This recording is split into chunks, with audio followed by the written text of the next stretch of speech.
Happy New Year. Welcome back to the Poker Vlog, guys. This is going to be episode number 46. This was my last recorded session of 2022 at the South Point. This was Wednesday, December 28th. Not our last session of the year, but the last recorded session. We got some hands from 2-3 and 3-5, no limit. So let's just get right into the hands, and then we'll talk at the end of the video about some future goals of this year, and we'll go over the stats a little bit more from 2022. So hope you enjoy the video. All right, we jump in the 2-3 game, waiting for the 3-5 to begin. We grab the max $600 buy-in. Our first playable hand is 7-9 of clubs from Under the Gun +1. I open for $12 and we get a call from the button, small blind, and big blind. So we're going 4 ways to a flop that brings King 6-8 with 2 spades, 1 club. So we flop an open-ender, backdoor flush draw. Action checks over to me. I bet $25. Next player, the button, puts in a raise to $75, which feels pretty strong because I raised from early position and he's sticking in a raise here, and he has 2 players to act behind, so putting him on a made hand. But the small blind joins in as well. He makes the call of 75, so I don't know. I could probably let this one go since spades might be dead for our open-ender, but I do have a backdoor club draw as well, so I'm going to see if we can bank the miracle card. I make the call. We're going 3 ways to a great turn card, the Queen of Clubs. So we pick up a flush draw to go along with our straight draw. Hopefully we can get a good price to continue. I almost want to just rip it in this guy's face right now, but it's not going to make a ton of sense. I think we're going to run into a set of 6s or 8s or a king high flush draw a lot of the times if we do that. So hoping we can get a good price to continue and see a river card, but we're not going to. He announces all in, which is an overbet, $356 all in. The small blind folds. I can't continue at that price on a draw, so I go ahead and let this one go, and we see the bad news. He shows us 5-7 of spades. He flopped a monster draw as well, an open-ended straight flush draw. Would have been nasty. If I made that call, we would have been ahead with 9 high. I wanted to make a bet on the turn, but like I said, I don't think that's going to make a ton of sense. He's normally going to have a pretty strong hand there, as opposed to a draw. So nice play by him. The aggression takes down a nice pot. Next, I'm on the $6 button straddle with ace queen offsuit. We see a couple of limps from middle position, small blind limps. I take my option and raise to $30. Small blind calls and one of the limpers call. So we're going 3 ways to a flop. Ace 8-9 with 2 diamonds. Action checks around to me. I bet $50. We got a couple diamonds out there and some draws. Small blind folds and the middle position player raises to $100. Earlier he did this, a min raise with a flush draw. He actually had top pair in a flush draw when he did it. He ended up losing that hand. So maybe he has a similar hand. I make the call. Turn is a 4 of hearts. He checks. I go ahead and check this one back. Looking for a blank on the river. It's a 7 of spades. Now he jams $250. Kind of an interesting spot here. I would have expected him to maybe make this jam on the turn with a stronger hand, or like an ace high flush draw. The only draw that really gets there is 10 jack, maybe 10 jack of diamonds. If that's the case, I just think we're going to have to pay him off here some of the time. So I go ahead and do find the call button. We see the good news. He has ace jack. He was turning it into a bluff. I don't think he was betting there for value. So we're going to pick up a nice pot right before the 2-5 game gets started. So we're going to book a $244 profit over here. Now let's get started in the 2-5 game, or 3-5 game rather. We start with the max $1,500 buy-in, and our first playable hand is ace king offsuit from the low jack. Action folds around to me and I open for $20. We only get called by the small blind, so we're going heads up to a very nice flop. King 9-4 rainbow, top pair, top kicker. He checks to me. I bet $20. He makes the call and we see a queen of spades on the turn. He checks this one. I go ahead and check back for pot control. And the river is an ace, so we nail top 2 pair, and now he leads out for 40. We're hoping he made some sort of 2 pair. 10 jack would be a nightmare, but I think we have to put in a raise here, so I make it $100, looking to get paid off, but he does make the laydown. Next, we look down at ace 4 suited from the big blind. There are a million limpers, 4 to be exact in this one. I check the option. We go 5 ways to the best flop. Jack 10-5 all diamonds. I check. The next 2 players check. Player in middle position bets $20. Folds over to me. I should probably check raise here sometimes. like I would with just the lone ace of diamonds, but in the moment I decide to just call. It's a limp pot. I feel like nobody's probably very strong. So I make the call. We go heads up to a 5 on the turn, pairing the board. Not a great card, but still not really worried. He quickly checks it back.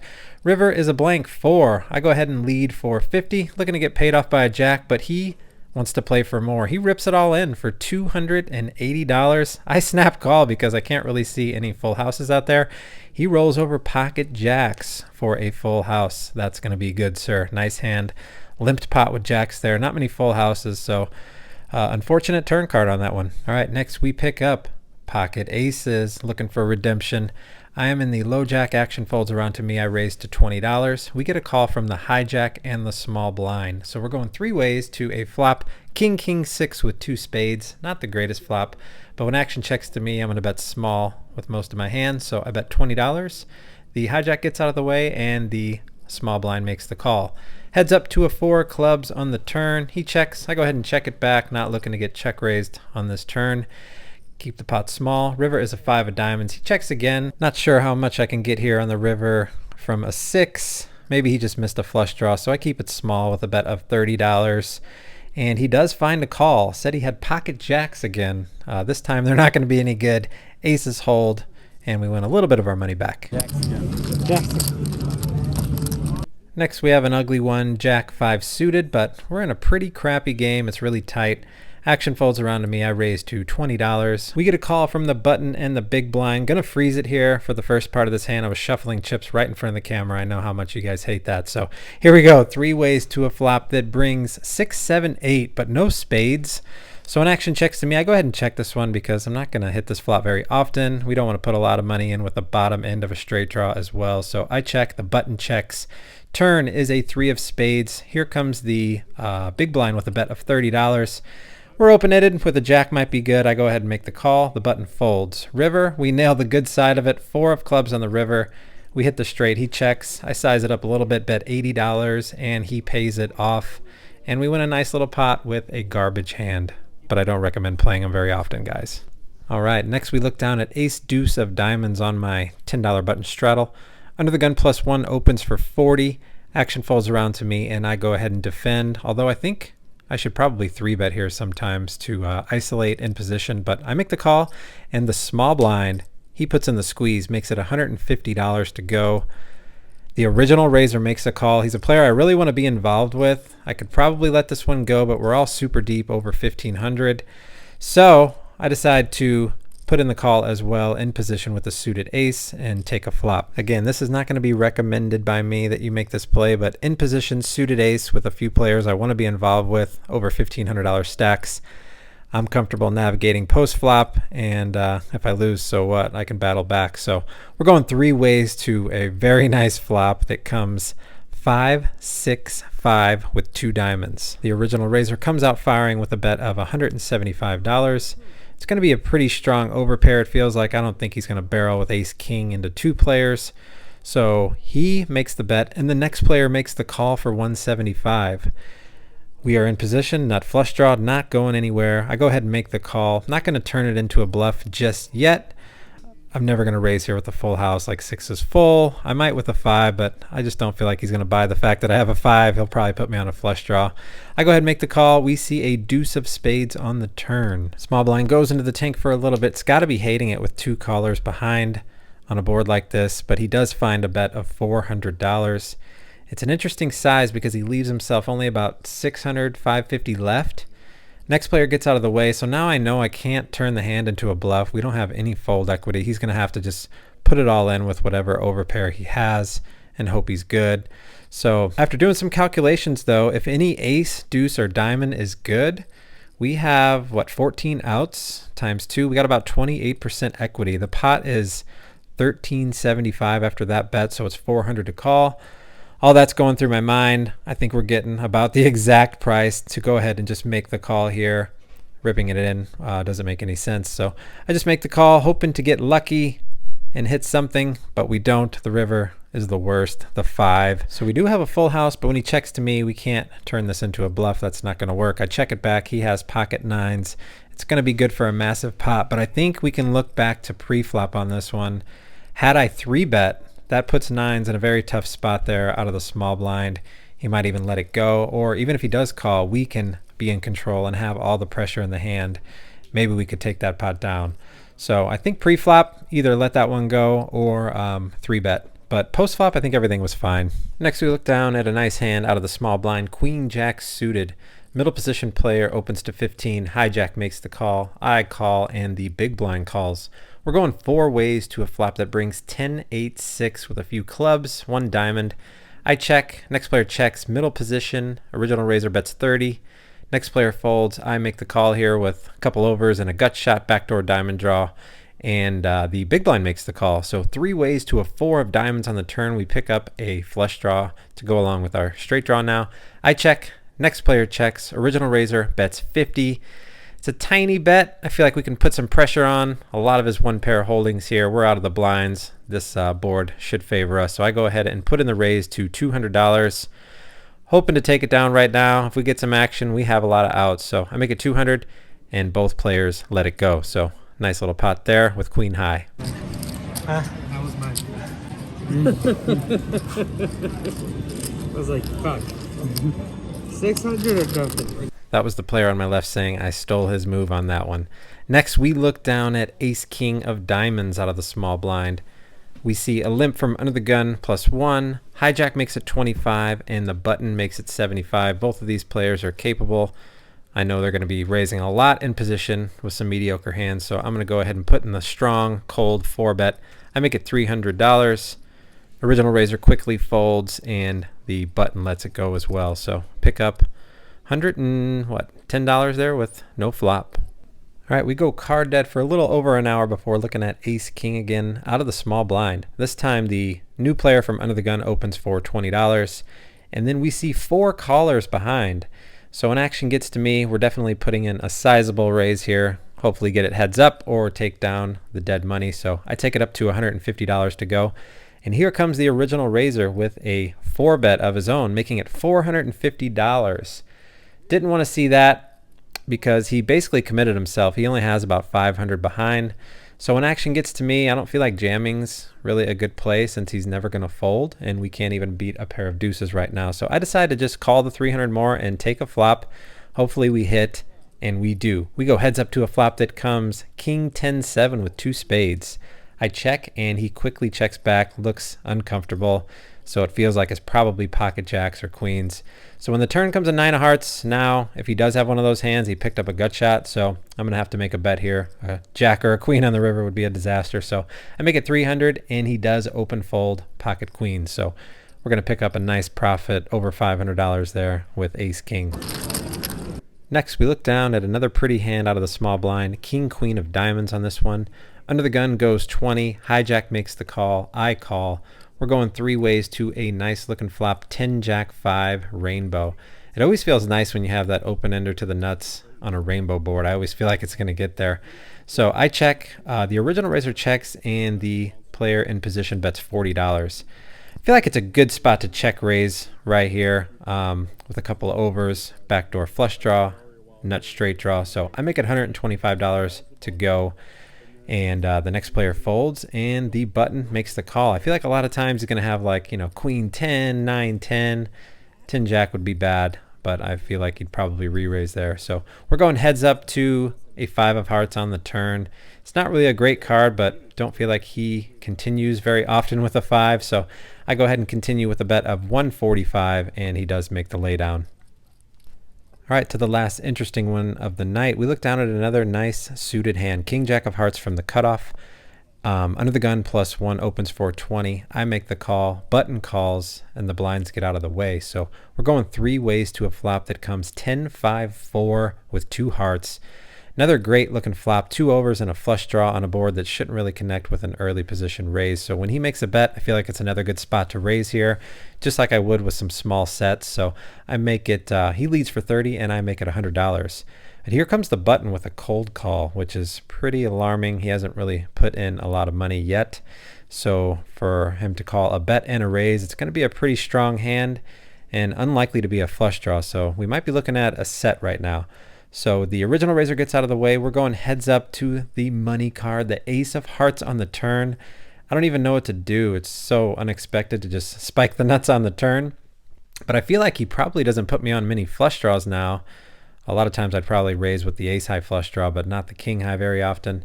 So I go ahead and make a bet of $125. Not sure how I feel about the size. Maybe I can go a little bit bigger there on the turn, but I make it 125 and he does make the call. Looking for a blank on the river. We get it with a 9 of clubs, no pair on the board. We have the absolute stone nuts. Pot's a little over 550. I just get the sense that he doesn't want to fold this one, so I decide to go pretty large on the river. I make it $600. He goes into the tank for a very long time. Over 2 minutes, he's eyeballing me, thinking, trying to piece it together. He's got about 1,100 in his stack. Doesn't look like he wants to let it go, but eventually he does find the fold, and it's a very good laydown there. I don't think I mind the bet because with some bluffs, maybe with like a naked king of hearts, I can make a big bet as well. Surprised he didn't pay it off though with the set. I could have also had a hand like ace 10 as well.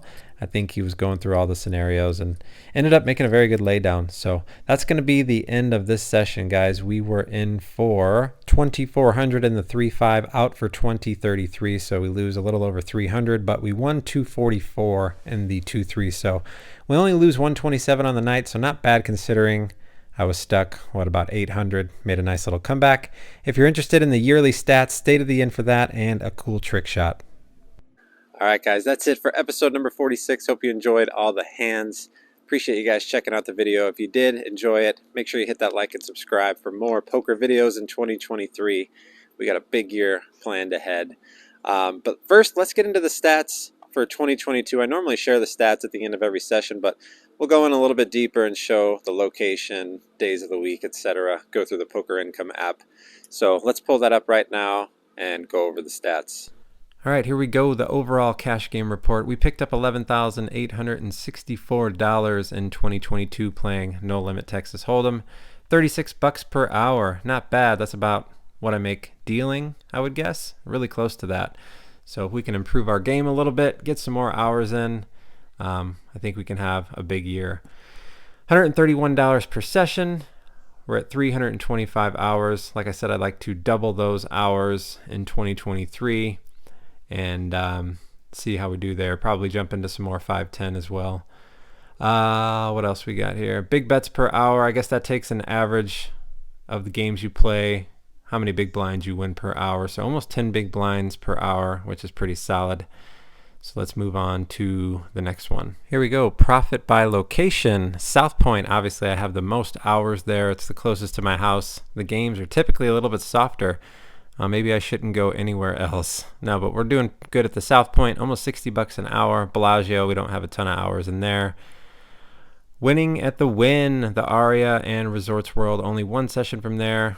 And then MGM, don't have many hours from there. The Lodge was that one trip in March where I got killed.